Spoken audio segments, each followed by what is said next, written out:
Join ForumIAS Academy, trusted by hundreds of toppers, including IAS Rank 1 𝐂𝐡𝐚𝐬𝐫𝐢 Sharma.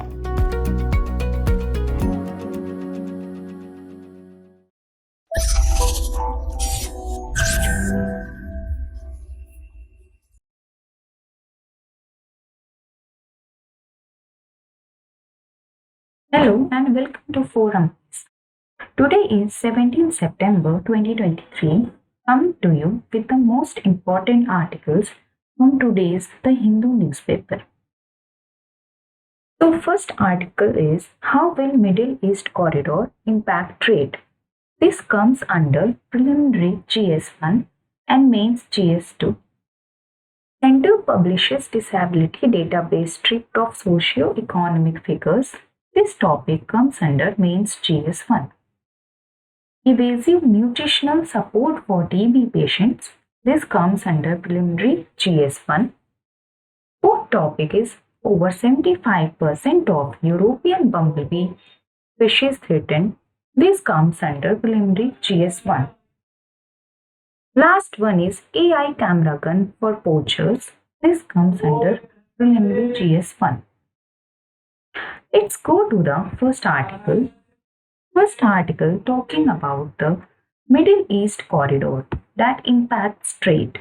Recently, G20 summit conducted by India and India taking the presidency for the first time.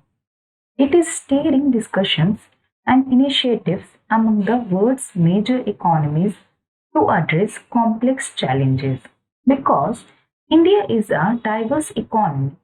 During the presidency, India is focusing on various issues like inclusive growth, digital innovation, climate resilience, and global health access. In this article, we will going to discuss of this special event of G20 summit in New Delhi. A memorandum of understanding was signed to establish the India-Middle East-Europe Economic Corridor. Now, we are going to discuss what is the corridor. The proposed IMEC will consist of railroad, ship-to-rail networks, that is road and sea, and road transport routes, while the East Corridor will connect India to the Gulf. The Northern Corridor will connect the Gulf to Europe. So according to the Memorandum of Understanding, upon completion, this corridor would provide reliable and cost-effective cross-border ship-to-rail transit network. Means why? This will supplement existing maritime and road transport, enable transportation of goods and services from India to the UAE, Saudi Arabia, Jordan, Israel, and Europe. This is expected to increase efficiency, reduce cost, generate jobs, and lower greenhouse gas emissions. This in turn will translate into transformative integration of Asia, Europe, and the Middle East. Now, what MOU stated that? MOU states that participants intend to enable the laying of cables for electricity and digital connectivity as well as pipes for clean hydrogen export along the railway route. President of the European Commission said that this corridor was a green and digital bridge across continents and civilization because it is the most direct connection between India and the Gulf and Europe. It is also the rail link that would make trade between India and Europe 40% faster. Let's come to the geopolitics involved in it. It is believed that China is utilizing the BRI from the Indo-Pacific to West Asia to further their economic and political influence, because particularly on sovereigns with relatively unstable economies. Asia and the Mediterranean region could serve as an alternative trans-regional commercial transportation route to the troubled harbor-based international north-south transit corridor because it offers a more efficient and cost-effective transit options, bolstering India's trade and export activities. Let's see this how it will affect the Israel and Gulf ties. See, Saudi Arabia and Israel do not have diplomatic ties because of differences of opinion about the Israel-Palestine conflict. In fact, Israel has official ties only with Egypt, Jordan, the UAE, Bahrain, and Morocco in the Arab region. In this light, the transit network which seeks integration on multiple assumes particular significance. Now we will come to the map. The India-Middle East Europe Economic Corridor will be comprised of two separate corridors. The East Corridor connecting India to the Arabian Gulf and the Northern Corridor connecting the Arabian Gulf to Europe. Now we can conclude that success of Indian Middle East Europe corridor would help diversify the options available to the countries who have infrastructure requirements. The speed of implementation of the corridor and its ability to avoid the problem of financial and ecological sustainability faced by BRI will determine the success IMLC. This is all about this article. Let's move further to the next article. So our next topic is, and the heading is, over 75% of European bumblebee species threatened according to the worst case scenario projections of bumblebee populations. More than 75% of European bumblebee species may be threatened in the next 40-60 years. Europe has 68 different species of bumblebees, which all play a crucial role in pollinating crops and wild plants. However, they are used to the cooler temperatures of the northern hemisphere, and a warming world caused by human activities is putting them increasingly under threat. Experts report predicts that bumblebee species found in the Arctic and those that live high up in mountainous regions may even be pushed to the edge of extinctions. A third of the world's food production depend on bees. Bees pollinate 3/4 of leading global crops, including oilseed rape, apples, soft fruits, beans. These are vital for maintaining the balance between living organisms such as human beings, plants, animals, as well as their environment. They also help reduce pollution. Scientific studies have proven that bees have become increasingly endangered. The UN says 1 million species face extinction in a report they released in 2015. Now let's see, what did scientists find that? Let's discuss about that.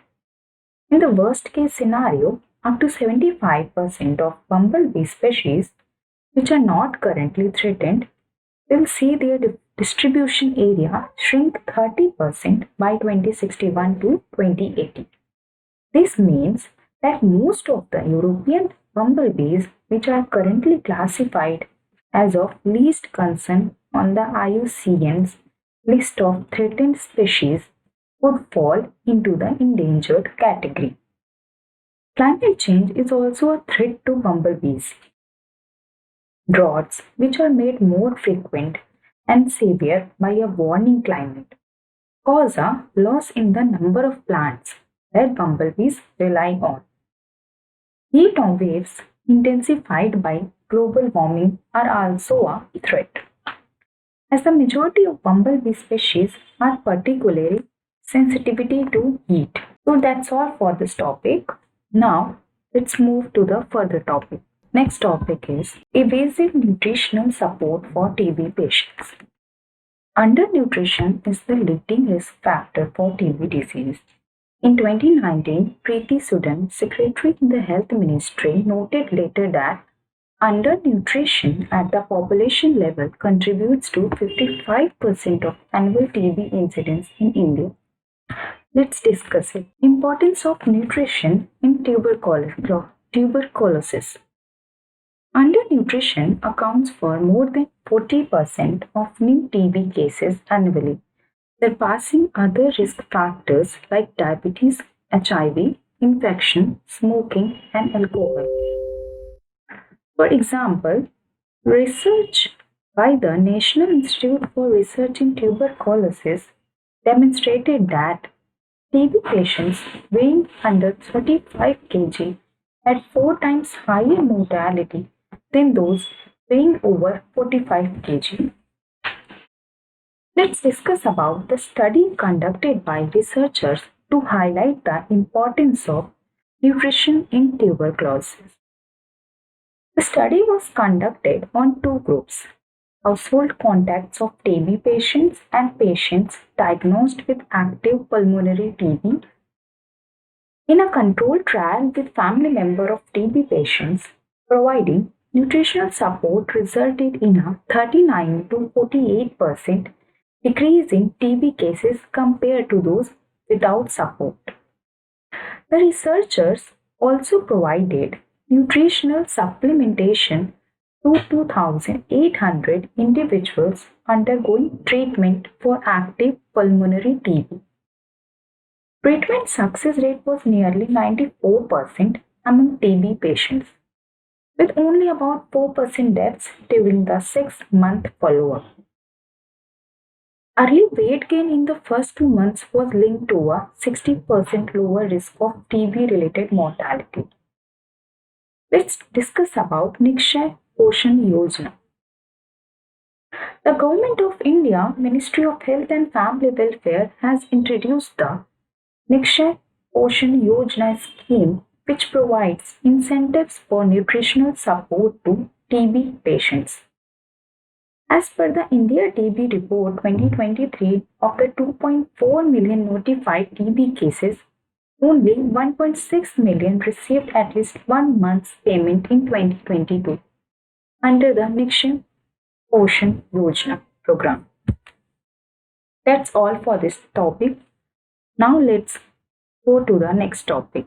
In this news, we will talk about the AI cameras gun for poachers. It is talking about experiments. In experiments underway at Kanha-Pench corridor in Madhya Pradesh, the system has, for the first time, caught poachers on camera that, a year down, helped forest authorities secure a conviction. Cameras set up in remote regions are a key tool in surveys and census counts of tigers and elephants, but have limitations such as requiring personnel physically access the machine to prize photos. See, what is this camera? New kind of camera setup called the Trial Guard AI Camera Alert. System being tested comprises slim devices that can be inconspicuously set up within the foliage of trees. They are also bulky and are not always optimized to conserve charge to keep the instruments run. Let's discuss what is AI camera gun. Digital AI gun or AI gun with camera used for artificial insemination in bobbins along with gun holder. Length of visual AI gun barrel is 45 cm, of which 35 cm is for insertion to female reproductive tract and 10 cm for better handling. See what happens. Wildlife officials in one of India's most populated tiger zones are testing a new set of video traps. Cameras with infrared sensors put in woods to count wild animals or watch the movement of suspected poachers that harness the power of artificial intelligence. That's all for this topic. Let's move forward to the next topic. Next topic is come under GS Mains, that is Center Publishes Disability Database stripped of socio-economic figures. Now, the union government is shelving whatever socio-economic data it had collected, while registering about 94 lakh persons with disabilities across the country for the issue of unique disability ID, that is UDID cards in the past 6 years. See, why is this in news? Because the data being shelved include information such as socio-economic category means caste, level of education, employment status, income means personal and family, and marital status of PWDs. Even officials saying the focus of the form was always to collect disability data, and hence all these fields were made optional. Consequently, many skipped them. Ministry said the data are not being released because of quality issues. See, what happens? The basic purpose of the form is to get a disability certificate. The first UDID card was issued in January 2017, and also government has not officially disclosed the exact number of people who filled in the socio-economic fields for which data are being shelved. It has added that the data were also to help efficient allocation of resources to address the specific needs of PWDs from various communities. See, the fate of the objectives is now in limbo, with the government choosing not to publish whatever data were collected in the fields of personal and family income, means spouse and father, whether they were below poverty line, employment status, occupation, socio-economic category, means SC, ST, OBC general, and level of education. If we see, with the 2021 census delayed indefinitely, the government had explained that UDID forms were meant to elicit enough information to design targeted policy for them. Now, let's discuss about UDID.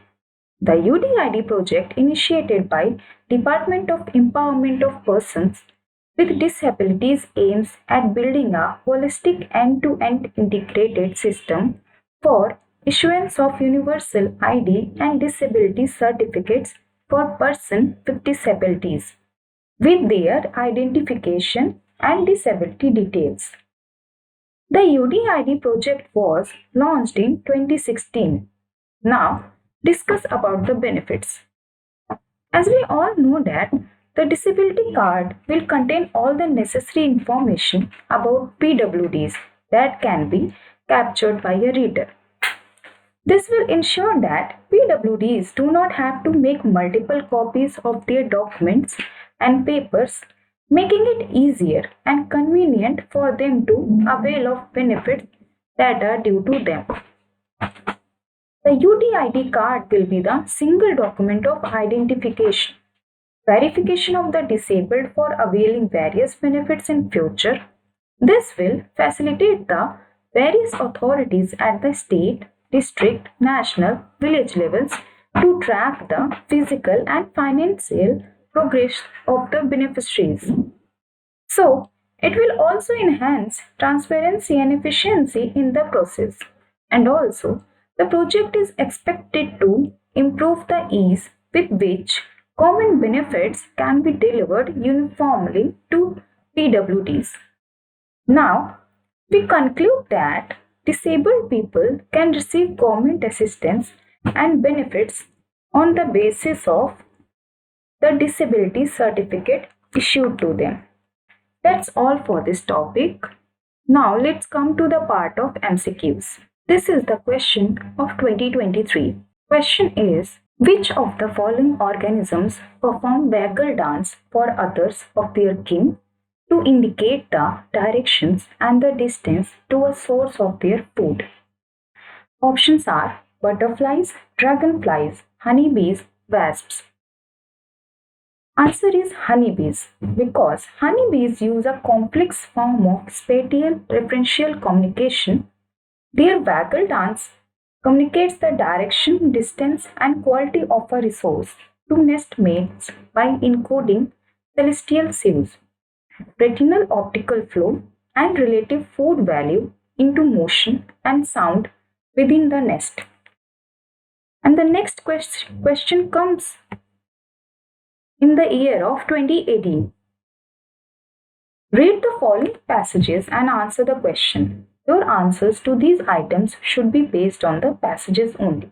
And the passage is: a majority of the TB infected in India are poor and lack sufficient nutrition, suitable housing, and have little understanding of prevention. TB then devastates families, makes the poor poorer, particularly affects women and children, and leads to ostracism and loss of employment. The truth is that even if TB does not kill them, hunger and poverty will. Another truth is that deep-seated stigma, lack of counseling, expensive treatment, and lack of adequate support from providers and family, coupled with torturous side effects, demotivate patients to continue treatment with disastrous health consequences. Now, which one of the following is the most logical, rational, and crucial message conveyed by the above passage? First one is: TB is not a curable disease in India's circumstances. Second one is: curing TB requires more than diagnosis and medical treatment. Third one is: government surveillance mechanism is deficient and poor people have no access of treatment. Fourth one is: India will be free from diseases like TB only when its poverty alleviation programs are effectively and successfully implemented. The answer is option B. Curing TB requires more than diagnosis and medical treatment.